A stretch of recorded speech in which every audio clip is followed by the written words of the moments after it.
Bismillahirrahmanirrahim. Assalamualaikum warahmatullahi wabarakatuh. Perkenalkan, nama saya Tia Sofarina M. Nur dengan NIM 11920202049 dari jurusan Pendidikan Agama Islam kelas F semester 5 yang akan menjelaskan mengenai pendidikan dan masyarakat untuk memenuhi tugas ataupun ujian tengah semester pada mata kuliah Sosiologi Pendidikan di UIN Sunan Gunung Jati Bandung. Saya akan menjelaskan terlebih dahulu mengenai siklus belajar individu di masyarakat. Baik. Nah, secara singkat kan, seperti yang kita ketahui bahwasanya pendidikan itu ya merupakan produk dari masyarakat.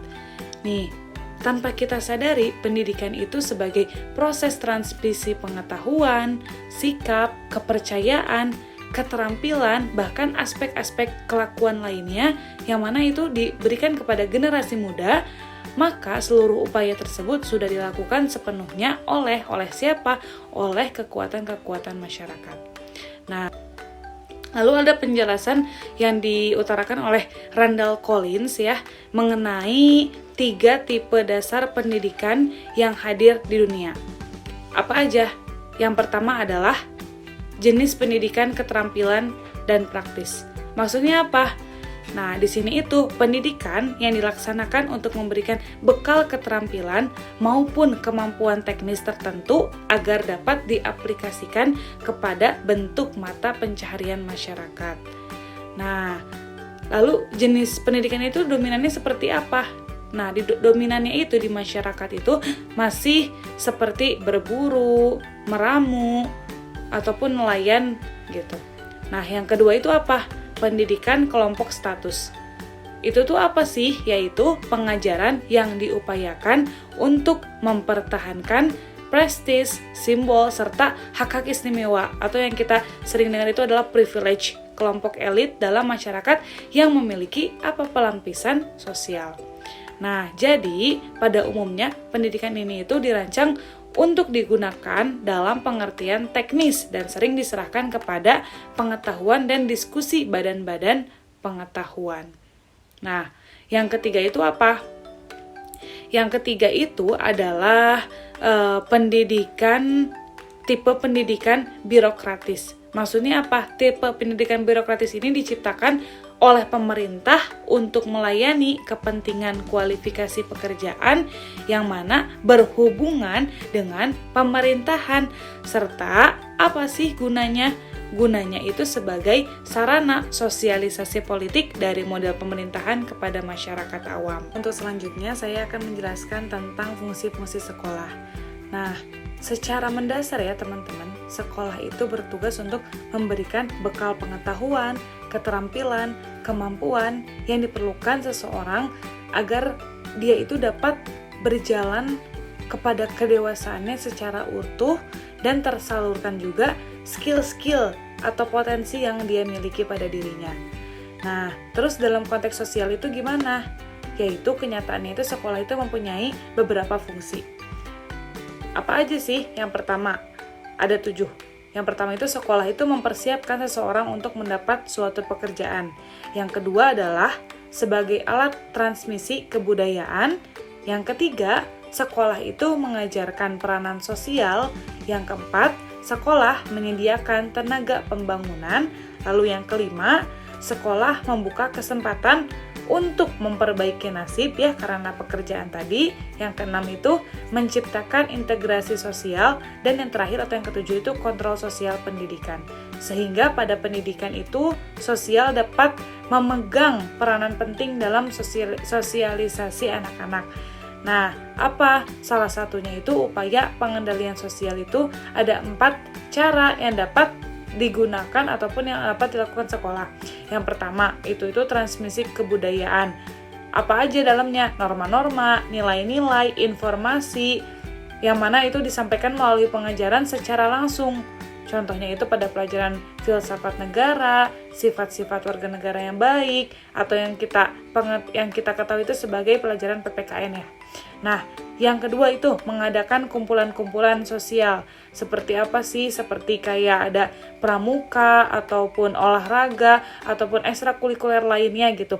Yang mana dapat memberikan kesempatan kepada anak untuk mempelajari dan mempraktikkan skill apa sih yang dia punya dalam sosial, skill apa sih yang dia miliki dalam dirinya.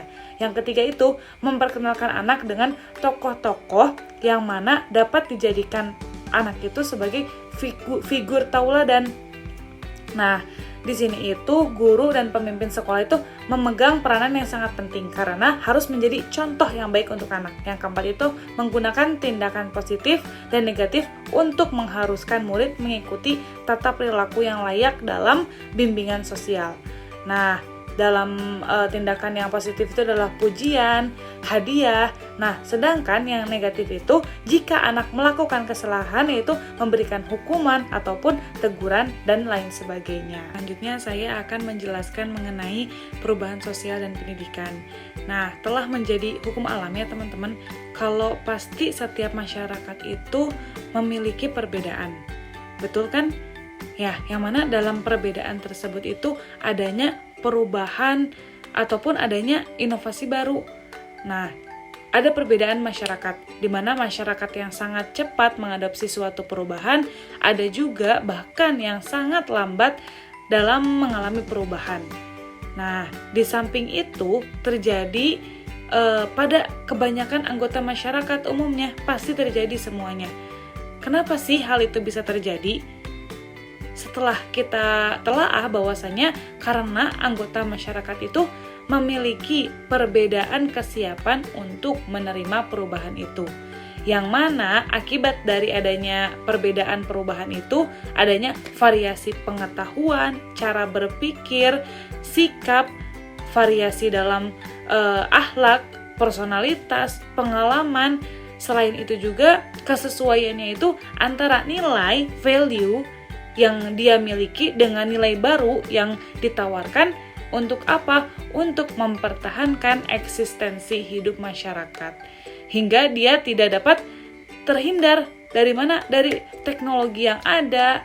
Nah, sehingga unsur kreativitas, unsur kemandirian dalam kebersamaan itu dan juga unsur produktivitas menjadi faktor yang sangat penting yang sangat penting untuk apa? Untuk menanggapi budaya hidup teknologis.